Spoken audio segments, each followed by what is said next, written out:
Welcome back. There were two pretty big developments related to the Russia investigation that flew under the radar during this holiday week.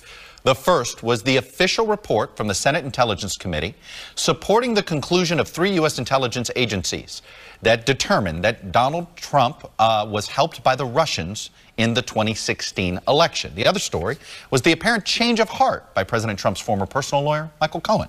Cohen once said he would take a bullet for the president, but this week he told ABC News, quote, "To be crystal clear, my wife, my daughter, and my son and this country have my first loyalty." Well, joining me now is the president's current lawyer, Rudy Giuliani. Mr. Giuliani, welcome back to Meet the Press. Thank you very, very much. Right. Happy to be with you. All right. Well, you had said that the 4th of July was basically a deadline of sorts for you to determine whether or not you would recommend President Trump sit down with Robert Mueller. It is now past the 4th of July. Where do we stand? Well, I think we're pretty much decided where we are, and we await the decision of the independent counsel. We would not recommend an interview for the president unless they can satisfy us that there's some basis for this investigation. It's our firm belief, and we think nothing contradicts this, that the president did nothing wrong. In all the leaking that's gone on, there's been no leak of any fact that says the president conspired with anybody in Russia. I know from having been on the campaign that there was no contact with Russians, no discussion with Russians. So we've got to see something. I mean, something started this investigation. What we're asking them for is this the witch hunt that a lot of people think it is? Or is there a factual basis for this? You did that big, long counterintelligence investigation, which seems very, very questionable, with very biased people who hated Trump and wanted to stop him. What did they find? Show us something. Mueller's been at it for 13, 14 months. 1.4 million documents, 29 witnesses. What did he find? Is there somebody who says there was a meeting where Trump discussed conspiracy to do this? There's nothing. Well, but actually, Mr. Mayor, in the public record, and you and I've actually had a discussion about one of these, in the public record, we have the president admitting that he misled the New York Times on the Donald Trump Jr. statement when it came to his role in the infamous Trump Tower meeting of June of 2016. We have, so that is, you said there's nothing, this is a public record of the president contradicting, and I know it is not a crime for the president to lie to us in the media. However, how is that not itself probable cause for Mr. Mueller to want to question the president? Well, because the fact is that also in the public record is the conclusion of that meeting. And that is that nothing was done about it. That the person came in under the guise of having information about Clinton, but also to talk about adoptions. All she did was talk about adoptions. Wait a minute. Well, first of all, we don't know that.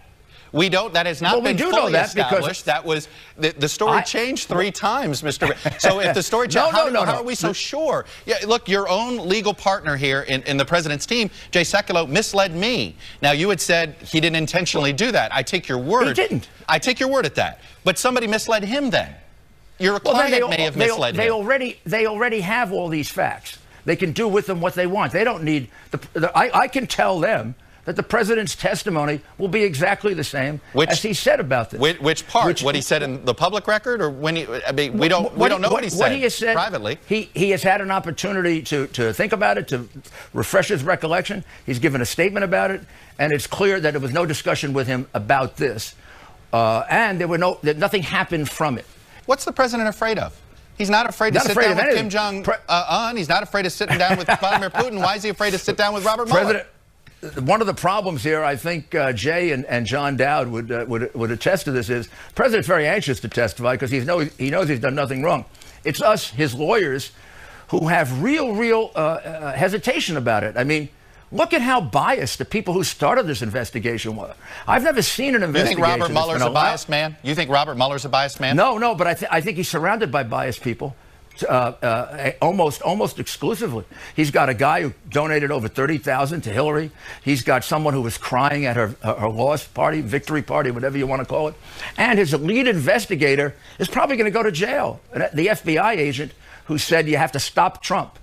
I mean, has there ever been an investigation of this magnitude with such obvious indications of extreme, disgusting bias, which totally corrupts the process? Can I expect these people to be objective about Donald Trump Then it sounds then it sounds like you think Robert Mueller's corrupt. I mean, when you're saying all that, well, everything you're alleging then that he was willing to have you're making allegations that he was willing to have corrupt FBI agents on his team.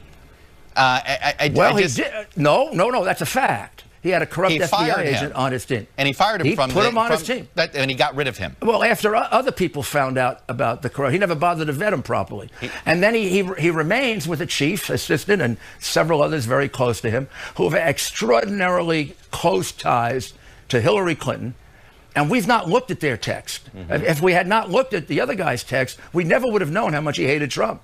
But nobody's examined the text of the people working for him. Maybe they should. But in any event, we're still willing to do it if, in fact, they can satisfy us that there's a basis for this.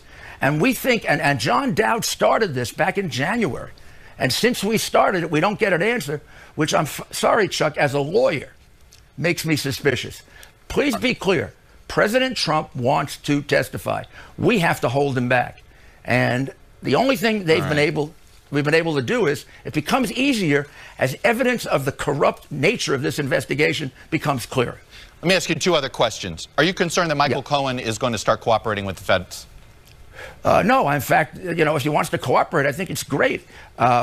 We've been through all his records. I know Michael. He has no evidence of, or nor was he involved in anything untoward with the president. The fact is that Michael has been a victim here, like a lot of other people. So you want Michael Cohen to cooperate with the Fed? Do you think that's a good development for the president if he does? Yes, because it's going to lead to nothing. And look, Mueller gave it away. If this had any chance of leading to President Trump, don't you think Mueller would have kept this? I have every indication there's nothing in this investigation that has any ability to touch the president. And I think if Michael testifies or cooperates, I don't know what's involved, but I'm hoping he'll be able to convince them that this was not a wise investigation to start with. The president's going to be sitting down with Vladimir Putin in just over a week.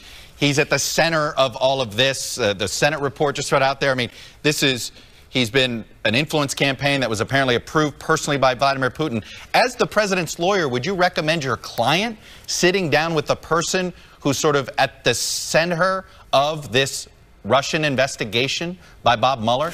Well, one thing as a lawyer, another thing as an American citizen and a person very interested in foreign policy and the safety of America and the world. He has to sit down with Vladimir Putin.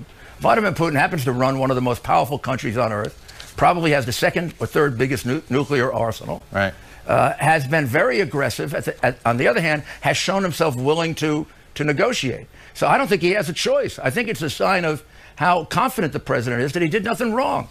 He's not going to be stopped by this. I mean, this is the reason. You don't think he's hamstrung by the fact that if he looks like he capitulates too much to Putin, that it only raises more suspicion? I mean, doesn't it put him in a box that either way there isn't going to seem genuine? As his lawyer, I would like to say yes, because it's a good argument of executive privilege that they're interfering with the president and presidency. However, if you know Donald Trump, it's not going to stop him one bit any more than it stopped him from doing any other things. And he's ready to try to regularize things with Putin, but Putin's going to have to meet him more than halfway. All right, Rudy Giuliani, I have to leave it there. All right, thank you, Chuck. Thank you for coming on, sharing your views. Much appreciated, sir. Thank you. When we come back, our growing